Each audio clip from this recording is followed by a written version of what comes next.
یزید کے سامنے یہ سر جھک نہیں سکتا ہے. تو حضرت امام حمام رضی اللہ تعالیٰ عنہ نے کربلا کے تپتے ہوئے ریگزار میں جب 72-73 لاشیں خیموں کے سامنے پڑے تھے اور اتنے زخم کلیجے پہ تھے، راوی کہتا ہے کہ جب آپ کی قمیض اتاری گئی تو 113 سوراخ اس میں تیروں کے تھے، 33 زخم نیزوں کے تھے، 34 گھاؤ تلواروں کے تھے. اتنے زخم جسم کے اندر اور جسم چور ہے زخموں سے. لیکن حضرت امام حسین نے جب پیشانی سجدے میں رکھی تو آخری لفظ یہ تھے: اللہم رضن بقضائکا وصبرن علی بلائکا تسلیما لامرکا سبحان ربی العالی. مالک تیری تقدیر پہ راضی ہو گیا ہوں. مالک زخم سے پہ بھی میں مسکرا رہا ہوں. مالک تیری طرف سے جو دکھ آئے میں نے ان کو قبول کیا. جے سونا میرے دکھ وچ راضی تے میں سکھ نو چلے ڈاواں. مالک میں سب کچھ قبول کیا. حسین تیری رضا پہ راضی ہے. میرے مالک تو بھی بتا، تو بھی حسین پہ راضی ہوا ہے کہ نہیں ہوا ہے؟ آواز آ رہی تھی اس پیاسے پر علی شیر خدا کو ناز ہے، اس نواسے پر محمد مصطفیٰ کو ناز ہے. اوروں نے بھی سجدہ کیا پر اس کا عجب انداز ہے، اس نے وہ سجدہ کیا جس پر خدا کو ناز ہے. اے حسین ابن علی تم پر سلام، نازش آل نبی تم پر سلام. آج لہجہ بھی دم توڑ رہا ہے اور سورج بھی درد غروب سے زرد ہو رہا ہے. وقت کے دامن میں گنجائش نہیں کہ میں اس مضمون کو چھیڑوں. آؤ ہم سلام کرتے ہیں. یہ سورج سامنے چمک رہا ہے. میں یہاں بیٹھا سوچ رہا تھا کہ ہم نے تو نہیں دیکھا. اے سورج، دوپہر کا وہ منظر تم نے تو دیکھا تھا جب کربلا میں حسین کا سر کٹا تھا، جب گھر لٹا تھا، جب خیموں کو آگ لگی تھی، جب سکینہ رو رہی تھی، اور جب گھوڑا خالی پلٹا تھا اور سکینہ پوچھتی تھی گھوڑے تو خالی آ گیا ہے، حسین کہاں چھوڑ آیا ہے. آج یہ سورج یہ چمک چمک کے وہ ہمیں کہانی سنا رہا ہے اور ہمیں پیغام دے رہا ہے کہ نبی کے نام پہ حسین نے تو سر کٹا دیا. آج تم کہتے ہو دین پہ چلنا بڑا مشکل ہے. تم شور ڈال رہے ہو. جن کے لیے مسجدوں میں قالین بچھے ہوئے ہیں، گرم پانی دستیاب ہے اور ان کے لیے مسجدوں میں آسائشیں موجود ہیں، اور پھر بھی وہ کہتے ہیں دین پہ چلنا بڑا مشکل ہے. ذرا دیکھو حسین ابن علی کو سجدے میں سر رکھ کے، پیشانی رب کے حضور رکھ کے حسین ابن علی کہہ رہے ہیں مالک میں سر کٹا کے بھی تیرے حضور حاضر ہوں اور تجھ پہ راضی ہوں. تو بھی بتا کہ تو بھی حسین پہ راضی ہے یا نہیں ہے. اے حسین ابن علی تم پر سلام، نازش آل نبی تم پر سلام، تم پہ لاکھوں رحمتیں لاکھوں سلام. اے شہیدان محبت کے امام، لالا گوں لالا بدن لالا چمن، اے چمن اندر چمن اندر چمن، زندگی ہی زندگی تیری حیات، اے حیات اندر حیات. افتخار ملت بیضا ہے تو، رب کعبہ کی قسم یکتا ہے تو. فخر کا دل میں دریچہ باز کرنا چاہیے، جن کا تو آقا ہے ان کو ناز کرنا چاہیے. آج ہم ناز کرتے ہیں حسین ابن علی پہ. ہم آ حسین والے نہیں ہیں، ہم واہ حسین والے ہیں. واہ حسین تیری عظمت کو سلام. اتنے زخم کلیجے پہ ہو تو کھڑا نہیں ہوا جاتا، لیکن جبر کے خلاف کتنی قوت سے کھڑا ہے. حسین ابن علی نے اپنا نمونہ لوگوں کے سامنے رکھنا تھا. اقبال کہتا ہے سرخ رو عشق غیور از خون او، شوخی این مصرع از مضمون او. یزید مٹ گیا، یزید کا نام مٹ گیا، اس کا تشخص مٹ گیا. حسین کل بھی زندہ تھا، حسین آج بھی زندہ ہے. مرتا تو وہ ہے جس کی فکر مر جائے، مرتا تو وہ ہے جس کا نسب العین مر جائے، مرتا تو وہ ہے جس کا مشن ختم ہو جائے. حسین کا نسب العین زندہ، حسین کی فکر زندہ، حسین کا مشن زندہ، حسین زندہ، حسین کا نانا بھی زندہ. آج بھی ہزاروں کروڑوں اربوں انسان حسین کا نام لے کے جی رہے ہیں. میں کہتا ہوں اگر کوئی یزید کا نام بھی لیتا ہے تو وہ سر جھکا کے دیتا ہے.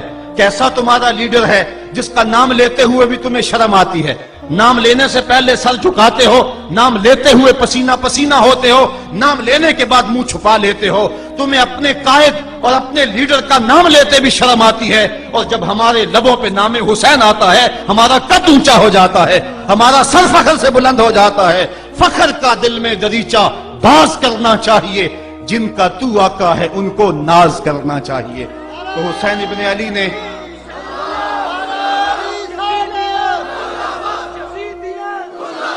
کسی نے کہا تھا کہ یہ دو شہزادوں کی جنگ تھی، تو کسی نے بڑا خوبصورت جواب دیا. اس نے کہا کربلا جنگ تھی اگر دو شہزادوں کی، قلم میں زور ہے تو لکھو حسین ہار گئے، لہجے میں تنتنا ہے تو لکھو حسین ہار گئے، انداز میں زور ہے تو کہو حسین ہار گئے۔ زمانہ کل بھی کہتا تھا، زمانہ آج بھی کہتا ہے، حسین کل بھی جیتا تھا، حسین آج بھی جیتا ہے۔ جب حضرت امام حسین رضی اللہ تعالیٰ عنہ کا سر انور کاٹ لیا گیا اور خولی بن یزید نے نیزے کی نوک پہ اس کو رکھا، ویسے رخ سر کا زمین کی طرف سے تھا، کسی نے کیا خوب کہا، باں کے سر نیزے پہ اور سوئے زمین ہے روح، یعنی سجدہ ثانی کی ہے آرزو۔ رکعت کے 2 سجدے ہوتے ہیں، ایک سجدہ ہوا تھا کہ سر انور جدا کر لیا گیا، جب نیزے کی نوک پہ تھا سر تو رخ زمین کی طرف سے تھا۔ شاعر کہتا ذرا غور سے دیکھو سر حسین کیا کہہ رہا ہے، سر حسین کی پیشانی زمین کی طرف ہے، پیشانی میں دوسرے سجدے کی آرزو مچل رہی ہے۔ تو جب امام حسین کا سر خولی نے نیزے کی نوک پہ چڑھایا، اس نے تو یہ کہنا چاہا تھا کہ ہم فتح یاب ہوئے اور دیکھو ہم نے سر کاٹ لیا۔ کسی نے کہا ذرا غور سے دیکھو، یہ تو سر کٹ کے بھی سر بلند ہے، یہ سر کٹ گیا پھر بھی سر بلندی نہیں گئی ہے، اس کا بانکپن پھر بھی نہیں گیا ہے۔ حسین کا سر کل بھی اونچا تھا، حسین کا سر آج بھی اونچا ہے، اس کا نام زندہ، اس کا پیغام زندہ، اس کی فکر زندہ۔ حضرت امام زین العابدین یہ کربلا کے وہ شخص ہیں جنہوں نے سارا منظر اپنی آنکھوں سے دیکھا تھا۔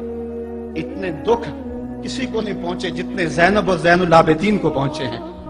سب منظر کھلی آنکھوں سے دیکھا، 14 سال کی عمر ہے، بیمار ہیں، تاریخ بتاتی ہے اس کے بعد ساری زندگی حضرت زین العابدین نے ٹھنڈا پانی نہیں پیا، جب پانی پینے لگتے تڑپنے لگتے، کہتے مجھے سکینہ کی پیاس یاد آتی ہے، مجھے علی اصغر کا تڑپنا یاد آتا ہے، ساری زندگی پھر ٹھنڈا پانی نہیں پیا۔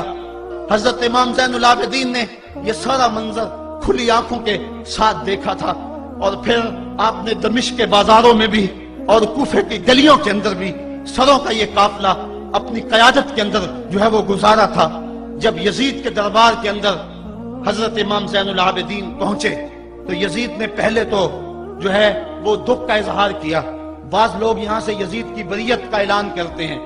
یہاں کسی نے بڑی خوبصورت بات کہی کہ قاتل کی پشیمانی مقتول کی اہمیت کو تو بڑھا سکتی ہے لیکن اس کے دامن سے قتل کے داغ کو نہیں دھو سکتی۔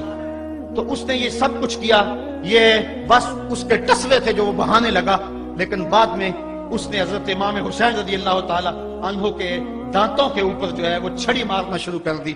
تو حضرت ابو برزہ اسلمی صحابی رسول وہاں موجود تھے، وہ کھڑے ہو گئے، اٹھ گئے، بدن کانپتا ہے ان کا، کہنے لگے ظالم ارفع قدیبہ کا، یہاں اپنی چھڑی ہٹا لے، میں نے اپنی ان آنکھوں سے دیکھا ہے کہ کان رسول اللہ صلی اللہ علیہ وسلم یلسمہ، حضور نے ان ہونٹوں کو خود چوما ہے۔ تو یہ کہہ کہ آپ دربار سے نکل گئے اور روتے تھے اور آپ کے بدن پہ کپ کی پتاری تھی۔ بعد میں یزید نے کہا حضرت غلطی ہو گئی اور یہ میں نہیں چاہتا تھا، بتائیں آپ کی کوئی شرط ہو۔ تو آپ نے فرمایا میری 4 باتیں مان لو۔ ان 4 باتوں میں ایک بات یہ تھی کہ سر حسین اور سر شہیدہ ہمارے سپرد کر دو تاکہ ہم کربلا جا کے ان کی تدفین کر سکیں۔ دوسری یہ تھا کہ ہمیں مدینہ حفاظت سے پہنچا دو۔ تیسری شرط یہ تھی کہ مجھے جو ہے وہ جمعے کا خطبہ دینے کی اجازت دو آج دمشق جامع مسجد کے اندر۔ چوتھی بات آپ نے یہ فرمائی کہ قاتلان حسین جو ہے وہ میرے سپرد کرو۔ اس نے کہا ہاں کون ہے قاتل حسین کا؟ لوگوں نے کہا خولی ہے۔ خولی نے کہا میں نے قتل نہیں کیا، یہ سنان بن انس نخی نے کیا ہے۔ سنان بن انس نخی کو کہا ہاں تو بتا، کہنے لگا میں قتل کیوں کرنا تھا، یہ تو شمر ذل جوشن نے کیا ہے۔ شمر ذل جوشن کو کہا تو بتا، کہنے لگا میں نے قتل نہیں کیا، میرا کون سا حسین نے کچھ بگاڑا تھا، قتل اس نے کیا ہے جس کی حکومت کو خطرہ تھا۔ تو یہ ہے وہ ہے قاتل حسین کا۔ اب یزید کہنے لگا تمہاری یہ شرط تو میں پوری نہیں کر سکتا، یہ بات تو پوری نہیں کر سکتا، اب خطبہ دے لو۔ اب حضرت امام زین العابدین خطبہ دینے کے لیے کھڑے ہوئے۔ خطابت تو اس گھر کی لونڈی ہے، جب یہ بولتے ہیں تو حکمت کے موتی دولتے ہیں۔ جو ہی امام زین العابدین کھڑے ہوئے، 14 سال عمر ہے اور دمشق کی جامع مسجد ہے، یزید بھی بیٹھا تھا، یعنی سلطنت بھی تھے، عوام کا بھی ہجوم تھا۔